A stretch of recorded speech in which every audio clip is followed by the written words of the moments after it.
Good evening, lords and ladies. Welcome once again to the Shadow Gallery. I am your faithful host, James Donnelly.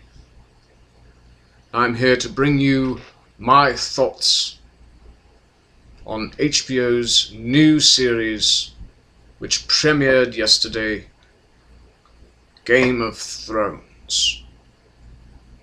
Let the throning begin.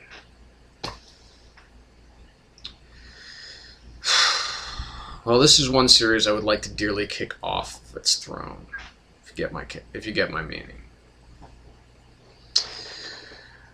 It's filled with actors that I really like. Sean Bean, Mark Addy, Lena Headey, Roy Dotrice, Charles Dance, Peter Dinklage.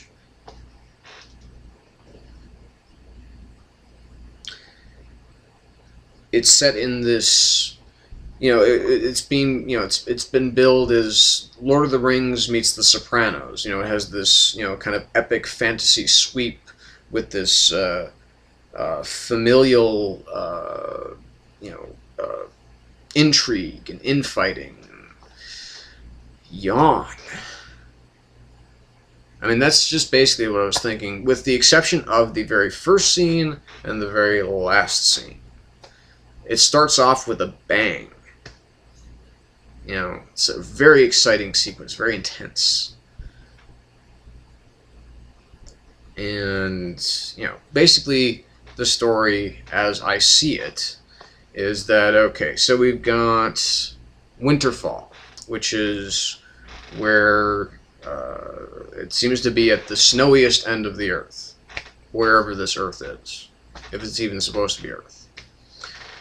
And Eddard Stark, Ned to his friends, I don't know why, there's no N in his name, is the Lord and Master of Winterfall. He and his somewhat lovely Joan Allen-looking wife, who is not actually Joan Allen. Then, meanwhile, they hear about these White Walkers, these kind of like part man, part demon, part dead thing. I don't know what the hell they are, but they look cool, and they're obviously pretty fucking badass. Lots of heads cut off and put on pikes, and they look dead, but they're really alive. Whatever, and they come out of everywhere, at once.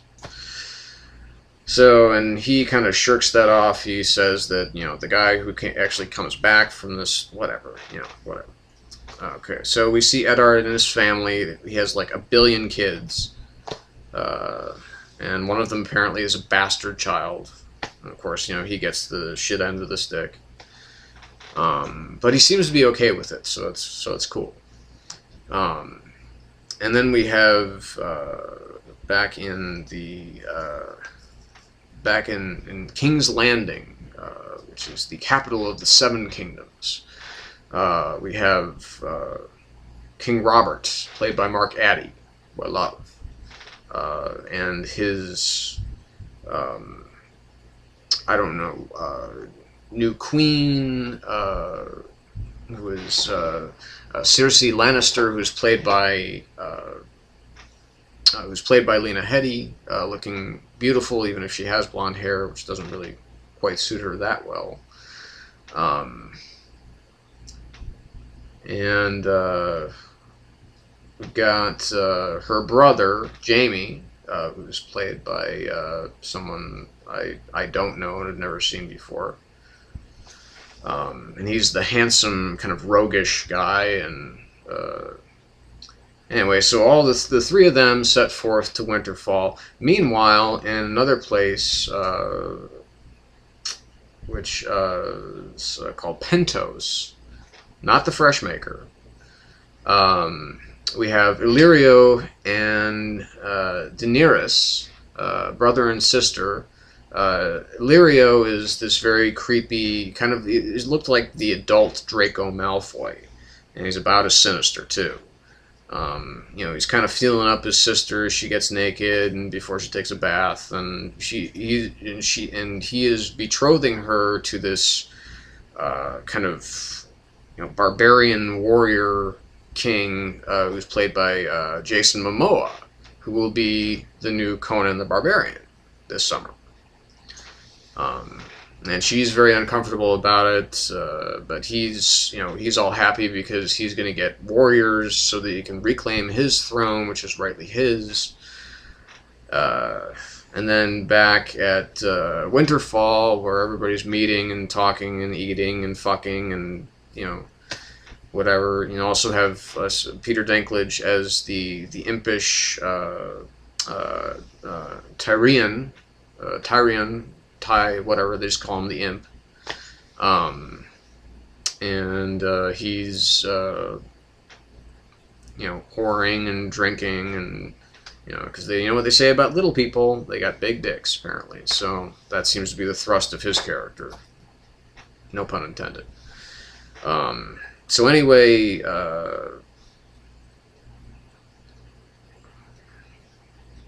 his Sean Bean's Eddard, Ned's youngest son, Bran. I'm gonna spoil it now. So if you don't want the finale of this episode to be spoiled, then maybe you shouldn't watch any. No, I'm not gonna spoil it. Anyway, he sees something at the end, which is more incest. And it's pretty creepy, and let's just say bad things happen. But since the king, the previous king, who was just buried, may have been murdered, Mark Addy has now called upon, well, he doesn't really know. They find out through Ned's wife's sister, who sends a message and gets through to them that perhaps the king was actually murdered. Who stands to gain from this? Possibly the Lannisters. But now Sean, or Ned, who has been asked by Robert to come be his kind of right-hand man in King's Landing, he takes it upon himself to do that, because now he knows that, he's got to, because Mark Addy is his buddy, he's his old buddy, and the king that just died, he was like a father to Ned, so he's got to, whatever. There's a lot of, there are so many fucking people in this first episode. You're really confused as to what the hell is going on. And it's like, okay, you got this person is doing this, and it's all really bland. Except for a few moments of, decapitation and disembowelment and cutting off of hair and, fucking and...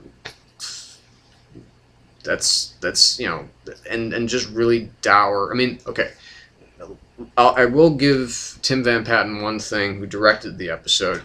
He has a great idea of the epic sweep that this series should have.